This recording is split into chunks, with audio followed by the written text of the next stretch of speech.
experience that in 1984, there's a CIA trauma base, near-death trauma center that's located in Lampe, Missouri. It's called the Swiss Villa Amphitheater. And they bring certain involved country music acts in to bring large quantities of cocaine or bring the cocaine out for distribution.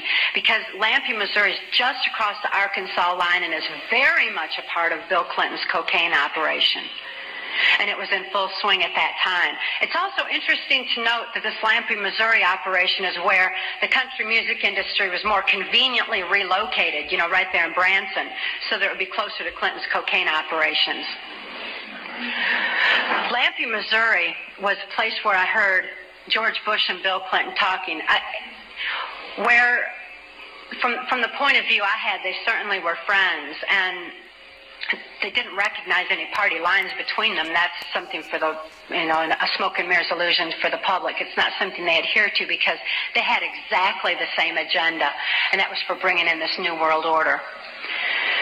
I heard George Bush talking at that time. He was talking to Bill Clinton, and I've since photographically recorded it and wrote it verbatim in our book, that when the American people became disillusioned with Republicans leading them into the New World Order, that Bill Clinton, as a Democrat, was going to be put into the office of president. This was decided in 1984. Actually, I'd heard about it even prior to that, but that, as of 1984, they were already discussing it as an absolute fact. It was also discussed in the groundwork for NAFTA that by the time George Bush went into the office of president, that Salinas was going to become president of Mexico, and they together would be bringing in the NAFTA, which was the beginning of New World Order controls. I was forced to participate in the criminal groundwork for NAFTA, the opening of the Juarez-Mexican border to the free trade of drugs, the free trade of our nation's children. It's absolutely appalling, the criminal roots of NAFTA. Again, this is detailed in the book. But it's interesting to know that these political moves had already been decided way back when. And as I deprogrammed, and as I was, it was really something to me to find out people didn't know about this stuff. I mean, it was so obvious to me. I didn't realize that people were unaware and had bought into some kind of smoke and mirrors illusions of what was going on and never thought to look behind the scenes to what was really going on. But I understand good people don't think that way. They don't have criminal minds. They don't think to look for that kind of criminal activity. Just like these guys are limited in their thinking by immorality, good people are kind of blinded from that kind of criminal activity until their eyes are open to truth.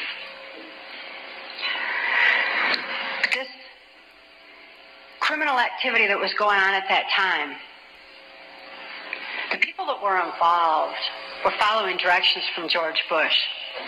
I don't purport to know it all. I don't purport to know that George Bush is at the very top of all this, but he is as high up as I knew.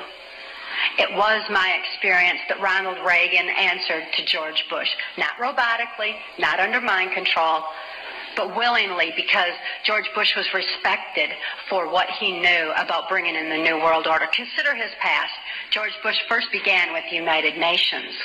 Then he went on to head our CIA. Then he ran our country through 3 administrations that I'm aware of, the Reagan administration, his administration, and the Clinton administration, because Reagan and Clinton both answered to him. Mexican President de la Madrid answered to him and knew that Salinas was to be coming into power, and Salinas had more influence in Mexico at that time than de la Madrid, that, as far as my experience was concerned. Also, Saudi Arabian King Fahd followed orders from George Bush, as did the Prime Minister of Canada, Brian Mulroney. In 1983, I heard Ronald Reagan and Brian Mulroney discussing the New World Order. Senator Byrd had acted in the capacity of a pimp and prostituted me to Reagan, and I was present at this White House cocktail party. Now, Ronald Reagan certainly provided a wonderful smoke and mirrors illusion for all of us. For those of you who don't want to believe that he's involved in this, he told you he's an actor. And he did a real good job of it for a long time. That was his role. That's what he was supposed to do.